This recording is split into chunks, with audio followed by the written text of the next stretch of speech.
Hello friends, welcome back to my channel Sahanvi की पाठशाला. Friends, today in this video we will see the question answer of As You Like It. तो आज हम लोग दूसरा question देखने वाले हैं. तो इस क्वेश्चन में रोजालिन का कैरेक्टर देखेंगे. रोजालिन जो है वो इस as you like it comedy का मेन कैरेक्टर होती है, हीरोइन होती है. तो इस कैरेक्टर से क्वेश्चन पूछा जाता है तो आपको आंसर कैसे लिखनी है वो चलिए हम लोग देखते हैं. तो आपसे क्वेश्चन पूछा जा सकता है, character sketch of Rosalind as a new women और Shakespeare has no heroes but heroines. तो इस तरह से क्वेश्चन फ्रेम करके आपको पूछा जा सकता है. फ्रेंड्स, सबसे पहले मैंने आपको critical appreciations, Shakespeare as a romantic comedian, ये सब करके मैंने पहला क्वेश्चन बताया. तो पहले आप वो देख लें, फिर आप ये वीडियो देखें. तो उस वीडियो का लिंक इस वीडियो के डिस्क्रिप्शन में डाला हुआ है, तो आप वहाँ पे जाके इजीली देख सकते हो. तो चलिए अब स्टार्ट करते हैं इसका आंसर. तो सबसे पहले आपको विलियम शेक्सपियर जो इस वर्क के राइटर हैं उसके बारे में लिखना है. तो लिखना है, known as the bard of Avon, William Shakespeare 1564 to 1660 is regarded as the greatest poet dramatist of the Elizabethan age. मतलब विलियम शेक्सपियर है वो बार्ड ऑफ एवॉन कहा जाते थे अपने एज में, एलिजाबेथन एज में. और इनका टाइम पीरियड चला है 1564 से लेकर 1660 तक. He is famous for his comprehensiveness, detachment, wit and humour and use of theoretical constituents. और ये जाने जाते थे, फेमस थे अपने वर्क में यूज करने के लिए, कॉम्प्रीहेंसिवनेस के लिए, डिटैचमेंट के लिए, विट एंड ह्यूमर के लिए. ठीक है. William Shakespeare is unravelled the character in the character portrayal. He painted a wide range of character from king down to peasant with equal truth and equal force. और इन्होंने अपने work में character को बहुत ही अच्छे से, ब्यूटीफुली अरेंज करके, मतलब बहुत ही अच्छे से दिखाया है. और ये किंग डाउन पीजेंट, मतलब जो किंग होते हैं और पीजेंट होते हैं उसको equal truth and equal level में करके कैरेक्टर को दिखाते थे अपने वर्क में.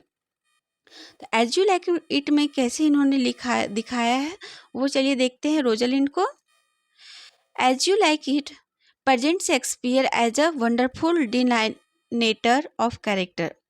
It also shows his deep insight and misunderstanding of the human heart and mind. William Shakespeare ने एज यू लाइक इट में जो कैरेक्टर है उसको प्रेजेंट किया है वंडरफुल डिलाइनेटर के जैसा.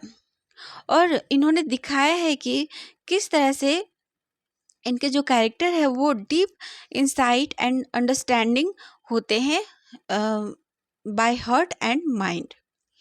The key character of the play As you like It में Rosalind, Orlando, Celia, Touchstone, Jaques etcetera. The character of Rosalind can be shown in diagram as. मतलब एज यू लाइक इट में बहुत सारे character, लेकिन जो most important character है वो है रोजालिन जो हीरोइन होती है इस कॉमेडी का. देन ऑर्लैंडो हीरो होता है, सीलिया, टचस्टोन, जैक्स, ओलिवर एटसेट्रा. जो रोजालिन का कैरेक्टर है उसे इस वर्क में बहुत ही अच्छे से दिखाया गया है, जैसे कि वह ब्यूटीफुल होती है, इंटेलिजेंट होती है, रोमांटिक होती है, वीटी होती है एंड मॉडेस्ट होती है. तो इस तरह से पॉइंट करके आपको लिखनी है. फिर आपको लिखनी है, Rosalind is the heroine and protagonist of the play. जो रोजालिंड है वो एज यू लाइक इट में प्रोटागोनिस्ट होती है इस प्ले का.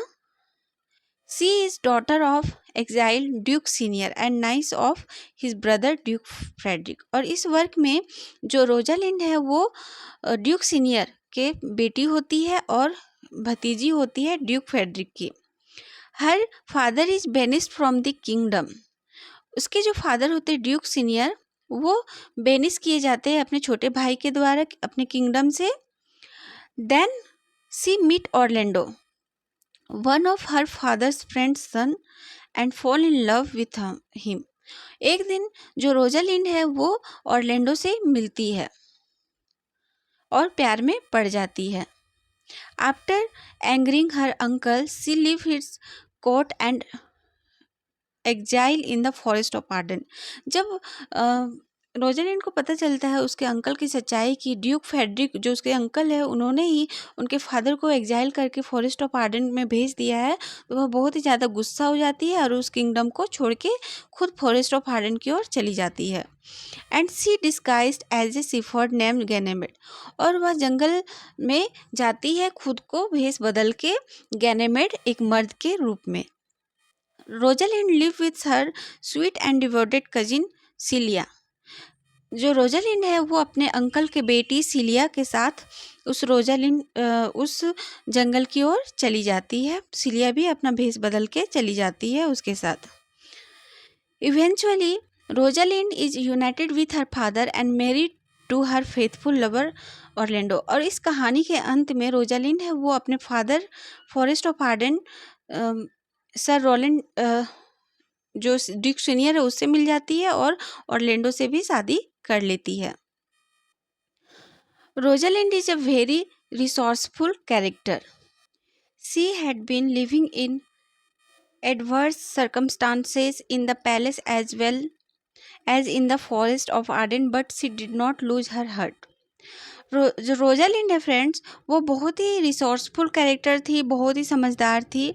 वो जब अपने अंकल के पैलेस में रहती थी तो वहाँ पे भी बहुत ही ज़्यादा एडवर्स सर्कमस्टांसेस, मतलब बहुत सारा सॉरी फ्रेंड्स, थोड़ी दिक्कत हो रही है, सॉरी इसके लिए। बहुत सारी मुसीबतों का सामना करती है, लेकिन फिर भी वो अपना जो हिम्मत होता है वो नहीं हारती। इवन फॉरेस्ट ऑफ आर्डन में भी जाती है तो वहाँ पे भी उसे बहुत दिक्कतों का सामना करना पड़ता है, लेकिन वह did not lose her heart. She changes the situations and people to suit her need. Her ideas of disguising herself as a man, taking touchstone the forest, buying the cottage, and this all conclusions show she was a resourceful character. और जब वह forest of Ardern जाती है cilia के साथ तो वहाँ पे अपना रहने के लिए कुटिया कॉटेज जिसे बोलते हैं वो सारे जुगाड़ करती है, जिससे यह दिखाता है कि जो रोजालिंड है वो एक बहुत ही ज़्यादा रिसोर्सफुल कैरेक्टर है। Her manly dress saved the whole party from danger. फिर आगे आपको लिखना है, Rosalind is a witty and humorous character. Though a specially designed character, Touchstone has been introduced in the play to provide humor, but she surpasses him. It is remarkable to note that her wit and humor did not lose even under the adverse circumstances. Her role as Ganymede also happens in her exhibiting her wit and humors. तो वही लिखना है कि Rosalind है वो एक witty and humours type की character थी और खुद को किस तरह से गैनेमेड में चेंज करके खुद को संभाला और ऑरलैंडो से मिली और उससे यूनाइटेड हुई, तो वो सब आपको लिखनी है। फिर आपको कंक्लूजन का पार्ट लिखनी है। On the whole, Rosalind is one of the most beautiful, affectionate, romantic, and lovable character in As You Like It.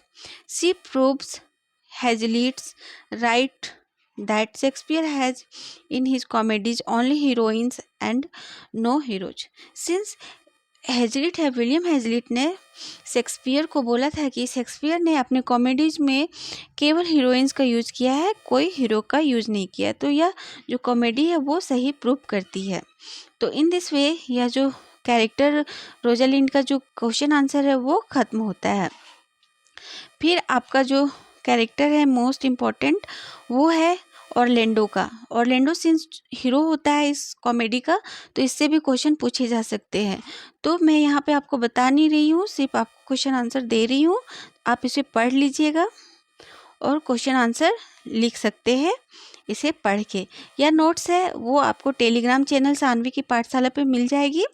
और साथ में फ्रेंड्स और भी कुछ क्वेश्चन आंसर है जिसे मैं टाइप नहीं की क्योंकि वो लेस इम्पॉर्टेंट है, तो मैं क्वेश्चन पढ़ देती हूँ, आप देख लीजिएगा। तो क्वेश्चन आपसे पूछा जा सकता है और भी लेस इम्पॉर्टेंट है। कैरेक्टर स्केच ऑफ ओलिवर जो ऑर्लैंडो का बड़ा भाई होता है और सिलिया जो रोजालिंड का कजिन होती है, उसका कैरेक्टर पूछा जा सकता है। मैं यहाँ पे लिख देती हूँ ओलिवर एंड सिलिया का कैरेक्टर। ठीक है, तो ये दोनों देख लीजिएगा, मैं इसी पीडीएफ में अटैच कर दूंगी उसका क्वेश्चन आंसर। देन एक क्वेश्चन और है फ्रेंड्स, वो पूछा जा सकता है लेकिन लेस इम्पॉर्टेंट है, और में करके पूछा जा सकता है। तो पूछा जा सकता है the 7 stage of life the 7 stages of life और Jaques views on life slash the best scene in As you like It. मतलब एज यू लाइक इट का बेस्ट सीन को आपको डिस्क्राइब करने के लिए बोला जा सकता है। या फिर the dramatic significant of act 2 scene, मतलब एक्ट 2 में क्या क्या हुआ था वो आपको लिखनी है। तो अगर आप ये क्वेश्चन आंसर नहीं भी करते हो तो चलेगा, जो मोस्ट इंपॉर्टेंट है फर्स्ट सेकेंड एंड थर्ड वो आप पढ़ के जाइए, समरी को पढ़ के जाइए, देन आप अच्छे से लिख सकोगे। तो डोंट वरी, जो बाकी रिमेनिंग 3 क्वेश्चन बचे हुए हैं वो मैं इसी पीडीएफ में अटैच कर दूंगी, तो आप वहाँ पे पढ़ लीजिएगा। और आपको ये नोट्स टेलीग्राम चैनल सानवी की पाठशाला पे मिल जाएगी।